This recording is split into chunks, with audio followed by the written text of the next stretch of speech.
1983, a team of deeply pious scientists conducted a radical experiment in an undisclosed facility. The scientists had theorized that a human, without access to any senses or ways to perceive stimuli, would be able to perceive the presence of God. They believed that the five senses clouded our awareness of eternity, and without them, a human could actually establish contact with God by thought. An elderly man, who claimed to have nothing left to live for, was the only test subject to volunteer.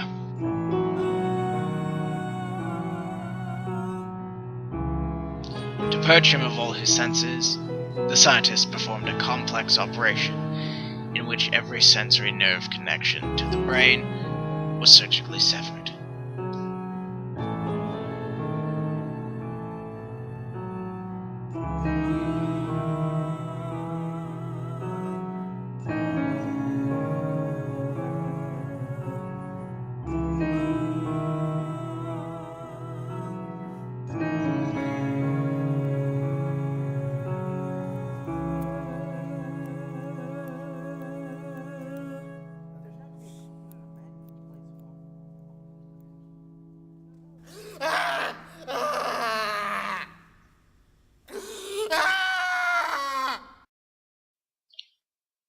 Although the subject remained full muscular function, he could not see, hear, taste, smell, or feel.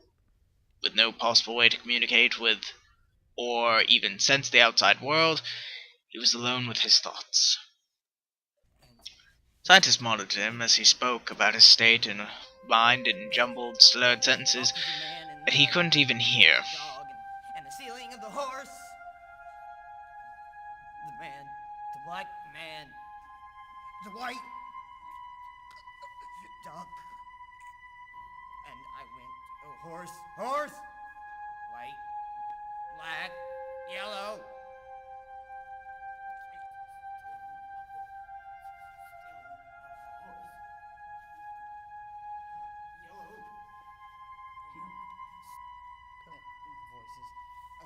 You have to believe me.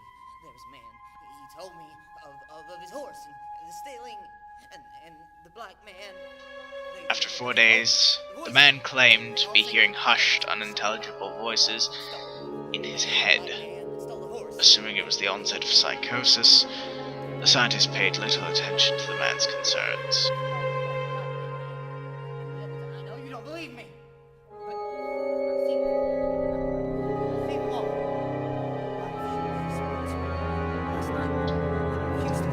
2 days later, the man cried that he could hear his dead wife speaking to him, and even more, he could communicate back. The scientists were intrigued, but not convinced.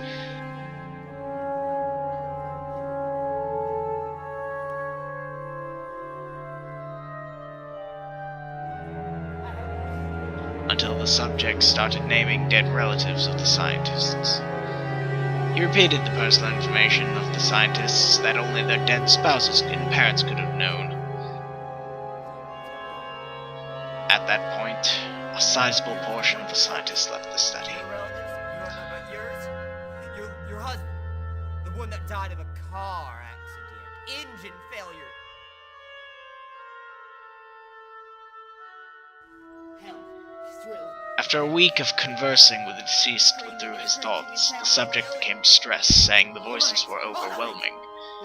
In every waking moment, his consciousness was bombarded by hundreds of voices that refused to leave him alone. He frequently threw himself against the wall, trying to elicit a pain response. The dead body's piling, going into my mind, Screech. He begged scientists for sedatives, so he could escape the voices by sleeping. This tactic worked for 3 days.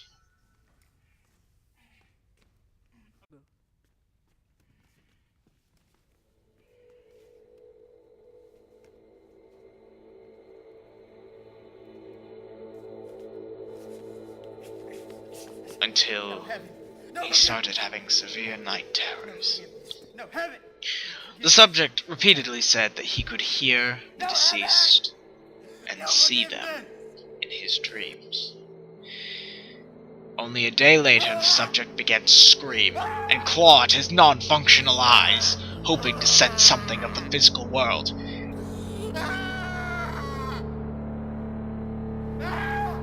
The hysterical subject now said the voices of the dead were deafening and hostile, speaking of hell and the end of the world. At one point he yelled, "No heaven, no forgiveness," for 5 hours straight. He continued begging to be killed, but the scientists were convinced he was close to establishing contact with God.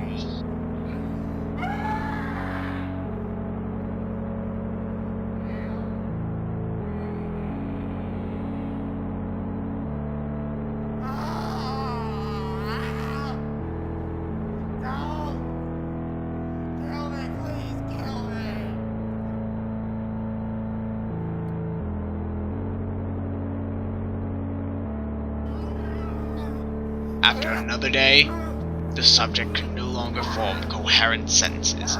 Seemingly mad, he started to bite off chunks of flesh from his arm.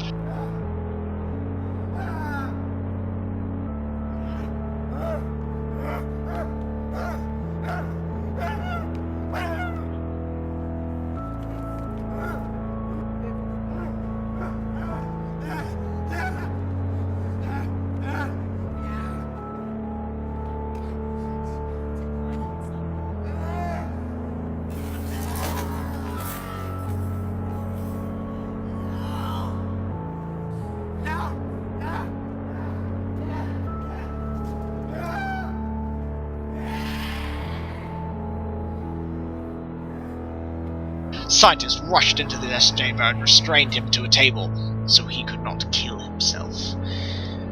After a few hours of being tied down, the subject halted his struggling and screaming.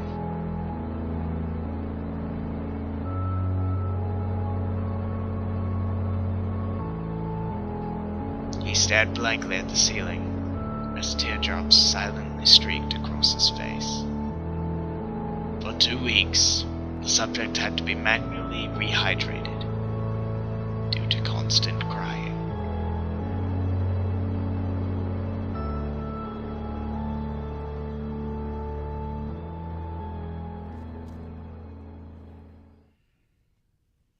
Eventually, he turned his head and, despite his blindness, made focused eye contact with a scientist for the first time in study. And then he whispered, I have spoken with God. But He has abandoned us.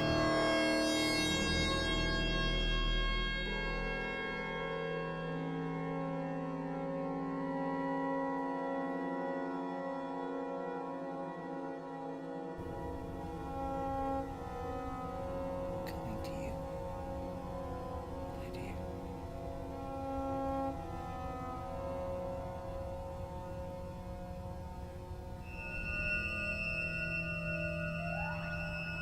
and his vital signs stopped.